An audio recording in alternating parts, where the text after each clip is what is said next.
German ভাষা শেখার প্রথম পাঠ A1 লেভেলের প্রথম ক্লাসে আপনাদের সবাইকে স্বাগতম জানাচ্ছি।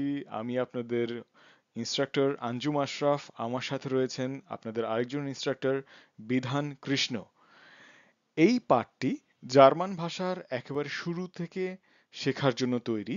যারা কখনো জার্মান ভাষা শেখেননি তাদের জন্য এটি উপযুক্ত। এই পাঠে পাঠে তিনটি মূল বিষয় শেখানো হবে: গ্রিটিংস অর্থাৎ অভিবাদন, ইন্ট্রোডিউসিং ইয়োরসেলফ অর্থাৎ নিজেকে পরিচয় করানো, নাম্বারস সংখ্যা। উদ্দেশ্য যেন আপনি সহজভাবে দৈনন্দিন কথোপকথনের অংশ প্রথম দিনেই শিখে যেতে পারেন।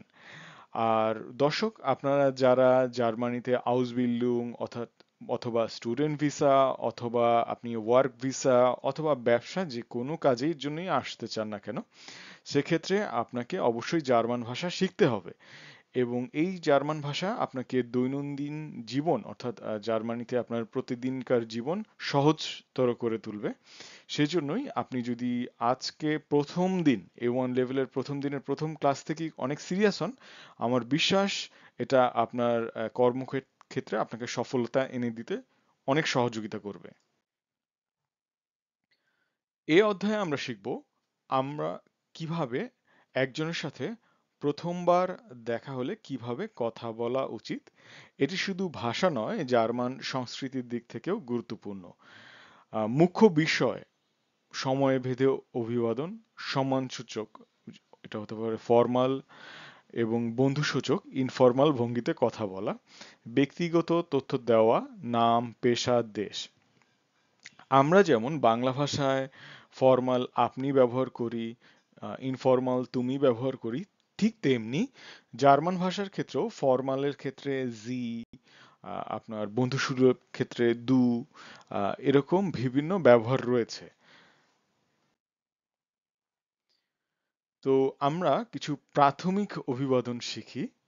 গুটেন মর্গেন, সুপ্রভাত; গুটেন টাগ, শুভ দিন; গুটেন আবেন্ড, শুভ সন্ধ্যা; গুটেন নাক্ট, শুভরাত্রি; হ্যালো, চুজ অর্থাৎ বিদায়, অর্থাৎ আপনার সাথে দেখা হবে।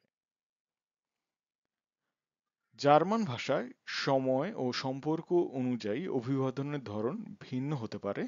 কিছু গুরুত্বপূর্ণ শব্দ ও ব্যবহার, যেমন ভি গেট এস ডিয়ার, তুমি কেমন আছো; ভি গেট এস ইনেন, আপনি কেমন আছেন। এখানে এখানে আপনারা একটু খেয়াল করবেন, ভি গেট এস ডিয়ার অর্থাৎ তুমি কেমন আছো, এটা হচ্ছে ইনফর্মাল। ভি গেট এস ইনেন, আপনি কেমন আছেন ইহনেন, ডিয়ারের জায়গায় যে আপনি খেয়াল করছেন ইহনেন, এটা হচ্ছে ফর্মাল।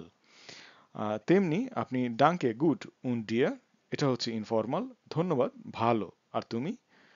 আর এস গেট মিয়ার গুড, আমি ভালো আছি, এটা হচ্ছে একটা ফর্মালের উদাহরণ।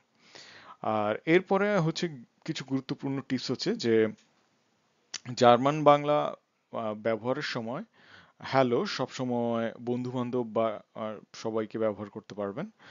সাধারণ গুটেন মর্গান, শুভ সুপ্রভাত, সেটা সকাল 5টা থেকে 11টা ফর্মাল বা ইনফর্মাল ক্ষেত্রে ব্যবহার করতে পারেন। গুটেন টাগ অর্থাৎ শুভ দিন, সেটা 11টা থেকে 5টা পর্যন্ত, এটা একটা ফর্মাল। গুটেন আবেন্ড, শুভ সন্ধ্যা, সেটা 5টা থেকে 9টা, একটা ফর্মাল। চুজ বাই, বিদায়, এটা সবসময় ইনফর্মাল। আউফিদাজেন অর্থাৎ আউফিদাজেন, আবার দেখা হবে, হলো সম্মানসূচক বিদায়। উদাহরণ আমি বলি, আপনি সকালে অফিসে গেলেন, গুটেন মর্গান; বন্ধুকে ফলে বললেন hello, we get as dear; office থেকে বের হওয়ার সময় বলবেন আউফিদাজেন। নিজের পরিচয় দেওয়া সবচেয়ে সাধারণ এবং প্রয়োজনীয় দক্ষতা। তো এখানে আমরা কিছু শিখব, যে তোমার নাম কি, এটা যখন আমরা জিজ্ঞেস করব, তখন আপনি যখন কাউকে পরিচিত হতে চাবেন তাকে প্রথমবার জিজ্ঞেস করবেন ভি হাইস তু, এটা হচ্ছে ইনফর্মাল। তারপর সে প্রতি উত্তরে বলবে ইশ হাইসে আশরাফ অথবা ইশ হাইসে রিনা, লিঙ্গ ভেদে। দেন বা ইশ হাইসে তমাল।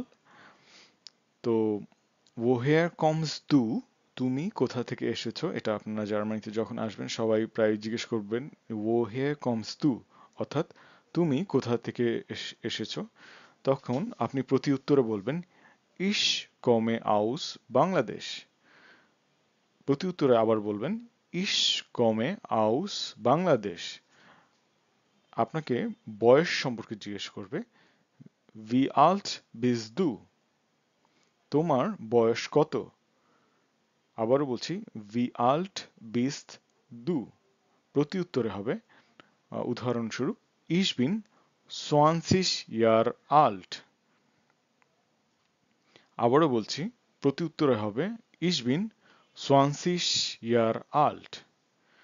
তো আমরা যদি নিজেকে একবার পরিচয় করাই, নিজেকে পরিচয় দিতে চাই, উদাহরণস্বরূপ বলি hello, ich heiße Ashraf, ich komme aus Chittagong, ich bin 30 Jahre alt, ich bin Ingenieur।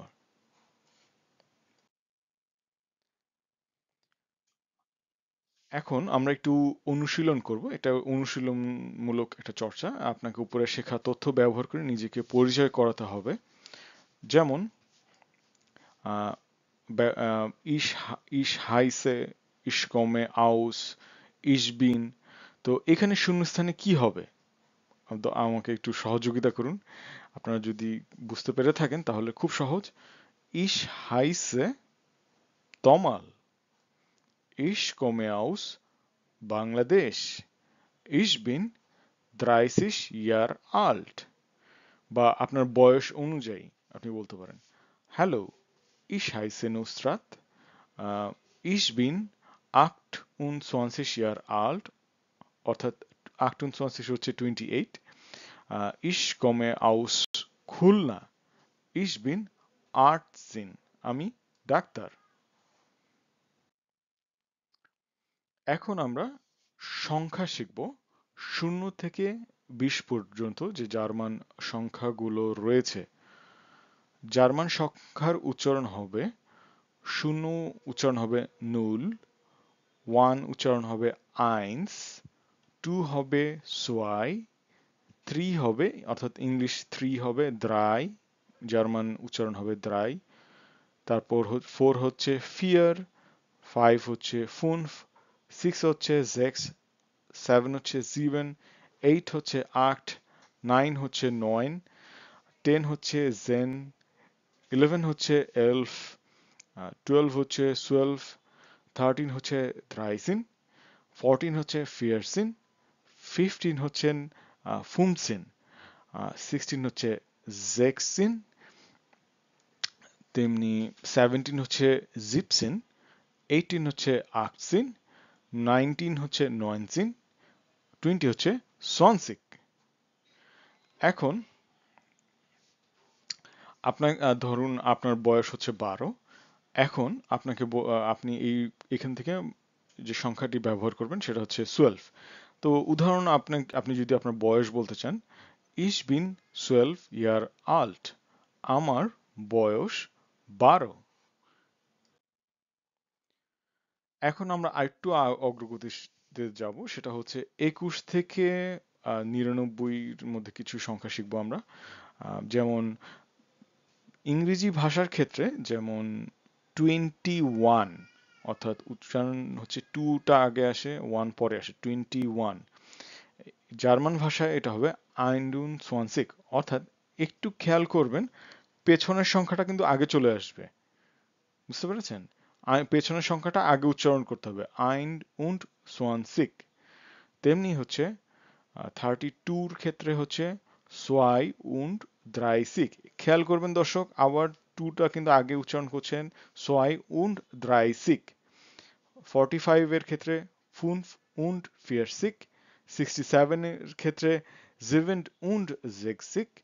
88 এর ক্ষেত্রে 88। 99 এর ক্ষেত্রে 99 এবং 100 এর ক্ষেত্রে 100। ঠিক আছে? তেমনি আপনি যখন 200 বলবেন 600, 300 বলবেন 300, 400 হবে 400, 500 হবে 500। এই অংশে আপনাকে কিছু বাংলা সংখ্যা জার্মানে অনুবাদ করতে বলা হবে। আপনি যেমন হচ্ছে 14, এটা কি হবে? 28, এটাকে কি হবে? 53, এটা কি হবে? 76, এটা কি হবে? এবং 100, এটা খুবই সোজা, আশা করি আপনারা এটা অবশ্যই সহজে বলতে পারবেন। তো আমি একটু বলি যে আপনারা যদি মাঝে মধ্যে প্র্যাকটিস করেন, হ্যাঁ, আপনার সেটা হতে পারে কাউকে বয়স বা মোবাইল নম্বর বলার ক্ষেত্রে, তাহলে জার্মান ভাষাটা ব্যবহার করতে পারেন। যেমন ধরুন আপনি আপনার গ্রামীণ ফোন নাম্বারটা বলছেন, তাহলে আপনি বলতে পারেন 01785, এরকম। তো এভাবে আপনি যদি প্র্যাকটিস করেন তাহলে অনেকখানি শিখবেন। তো ক্লাস শেষে নিজে নিজে অনুশীলনের জন্য কিছু হোমওয়ার্ক দেওয়া হলো। হোমওয়ার্কের টাস্ক: নিজেকে জার্মান ভাষায় 5 লাইনের একটি পরিচয় দিন। 0 থেকে 100-র মধ্যে যে কোনো 10টি সংখ্যা বেছে নিয়ে জার্মান লিখুন। এক বন্ধুর সাথে জার্মানে ছোট কিছু কথোপকথনের রিহার্সেল করুন। উদ্দেশ্য শেখা বিষয়গুলো ব্যবহার করে আত্মবিশ্বাস বাড়ানো। ধন্যবাদ দর্শক, দেখা হবে আপনাদের সাথে পরবর্তী ভিডিওতে।